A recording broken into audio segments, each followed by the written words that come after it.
Hello, everyone. Welcome to my YouTube channel.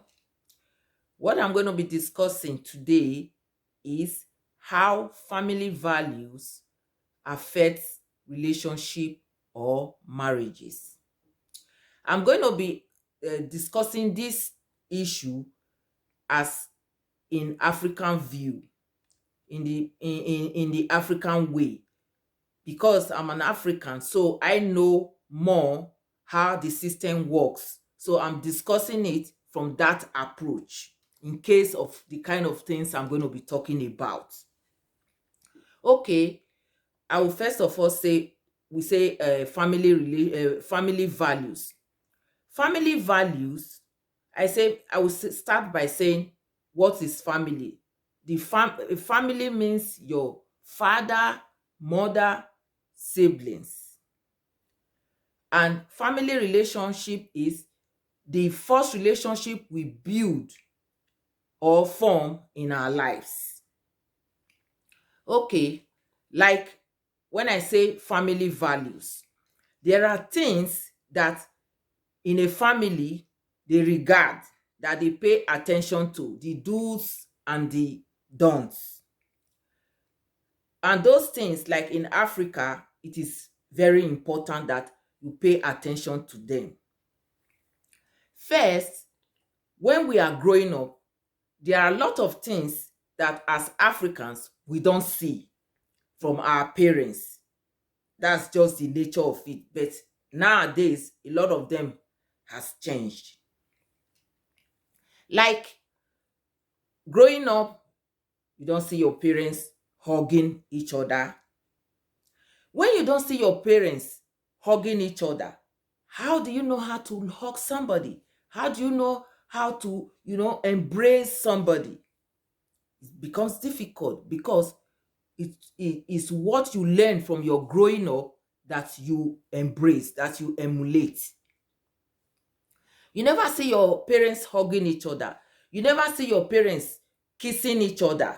Not even a peck. Then you don't know nothing.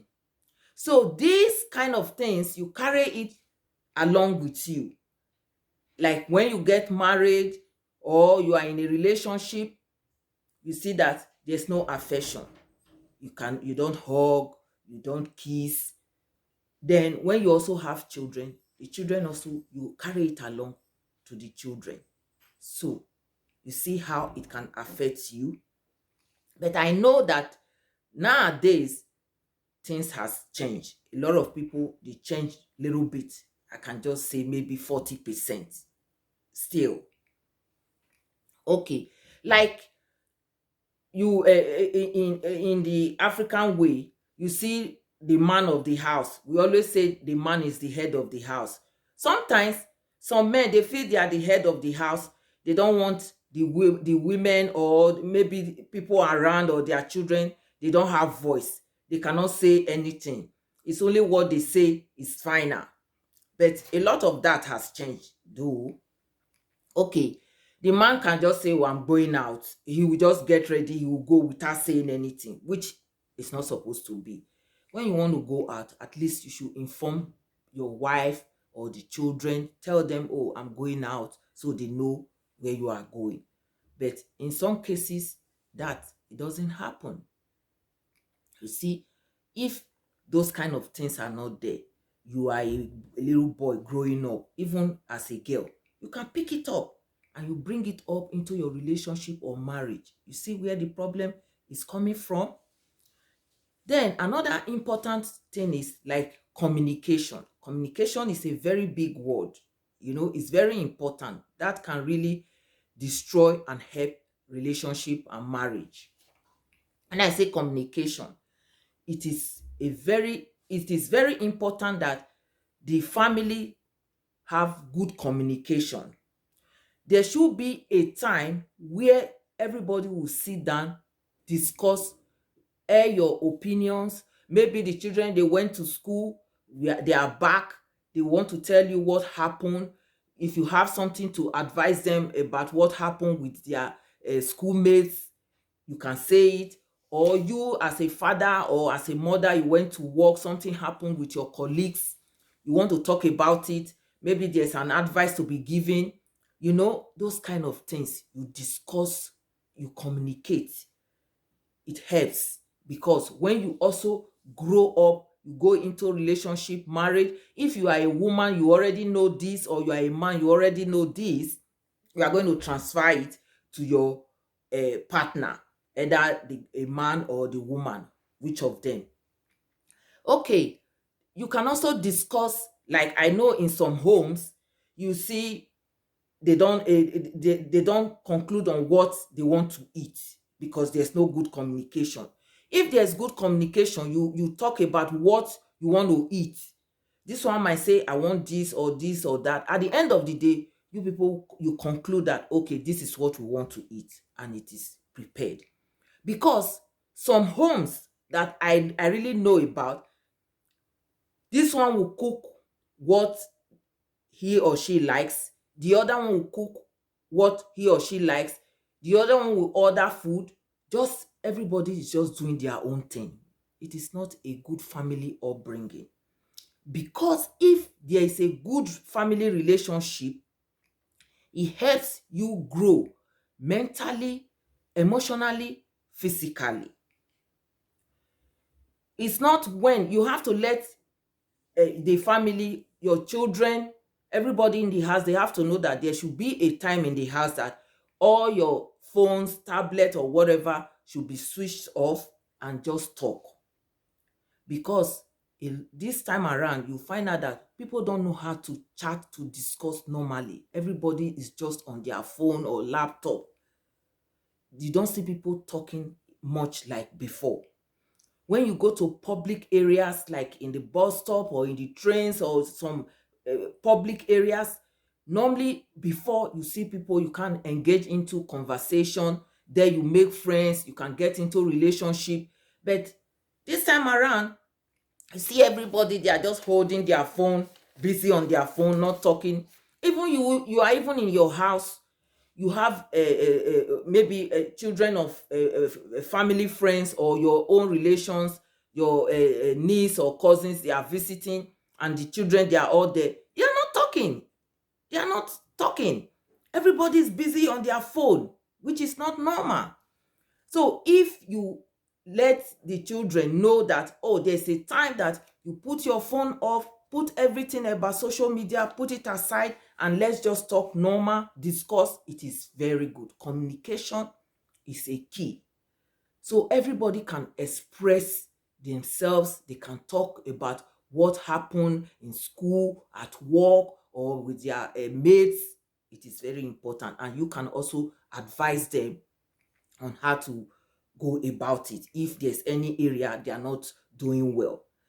Like I will also say, like kissing. When I say kissing, even a peck, in the African way, we don't see your parents giving a peck or kissing. No. So because when you talk about kissing, you just think of, oh, like, kissing is a whole different thing altogether. No, it's just a good feeling.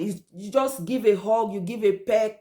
So if it is something that you start to practice, like you going out, or your son or your daughter, they are going and say, okay, it's something that you taught them already.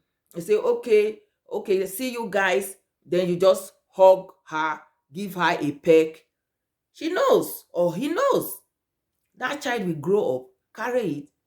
He or she will grow up so well, behaving so well, that he or she will bring it to his or her relationship. It's not like you get into a relationship, you find out that a lot of men, they are cold, no affection. Even some women, they are in the house like they are enemies. Only what they know is at night, you just come and do the jiggy jiggy. And when I say jiggy jiggy, I mean just like having sex, something like that. That's, you know, just that. There's no like playing, like hugging, all those kind of things. It doesn't happen. It's not with everybody, but mostly with African family, it's something that is not happening. So these things can affect you, can affect the relationship or marriage. Another thing is like the culture. The culture also is something that has a very big role to play in relationship and marriages. Like in some family, they will say, oh, they don't want their daughter or their son to marry from a certain tribe or a certain community. That is something that is in the family. So you grow up knowing that. Just as you grow up knowing that, and along the line you go into a relationship, you go and pick somebody from that tribe or that community, your parents are going to kick against it, and you can't start a fight that you will not finish. Then you see that you are going to have big problem with that relationship or the marriage. It's not going to work. So when you know your family values, you have to put it into consideration in anything you are doing. Also, if you are in a relationship, you want to pick a boyfriend or a girlfriend or whatever, you find out that there are some communities or some tribes, they tell you this type of food, they forbid it. I don't want to mention some kind of tribes and the kind of food that they forbid. They will say they don't eat snail, or they don't eat a kind of a fruit, or some kind of spices. They don't use it in cooking. Okay, and you are from a different background, that is from a different background. If you know you can't cope with those kind of things, don't start. Because if you start, you go into such relationship, all the things that they don't eat, that they avoid, that they don't do, you are going to practice it with the man. Mostly is the men, because they say the men, they are head of the family. So you have to practice it with the men. It's just like you as a woman, you are going to marry a man who is a Jehovah's Witness. Definitely, as soon as you get married, you are going to attend the church your husband worship in. So if you are dating a Jehovah's Witness and you know it's a religion you don't want, then you stop. Don't date. Because at the end of the day, it might cause problems in the marriage or in the relationship. So there are all these kind of things we have to put into consideration. That is why I said the values, family values, that they are existing, you have to put them into consideration when you are going into relationship, marriage. Otherwise, it's going to affect you in future. And you are going to carry, and the way you have you see these family values, if you don't handle them well, you take it to your adulthood, which you will transfer to your children, which is not going to end well. So we have to put all of this into consideration when you are picking a man or a woman for relationship or for marriage. Otherwise, it's going to be a big problem. Because Africa, when the man, everything is demand, demand, demand. But nowadays, things are changing gradually. At least I say it has changed, like I can say 40%. That is what I will rate it. So we have to think about this. So with these few points that I've given, I hope when you know your family values, you should be able to adhere to it, so that when you are going into a relationship or marriage, it will not affect you in future, and you are going to be sad. Because if you fall in love, at the end of the day, you want to marry, your parents kick against it, you are not going to be happy about it. No one would like it, except in some cases, if you have parents who are maybe learned, or who are, let me say, social, then they can consider to say, okay, since you are in love, will leave you guys, you can carry on. But in most cases, they will fight you until you break up.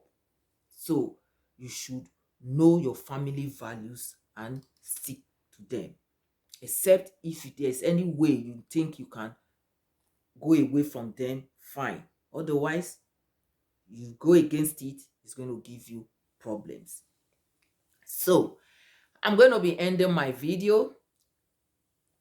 Subscribe to my YouTube channel, comment, and leave your comments in my comment section so I will know where I am going wrong. Thanks for watching, and I'll see you in my next video.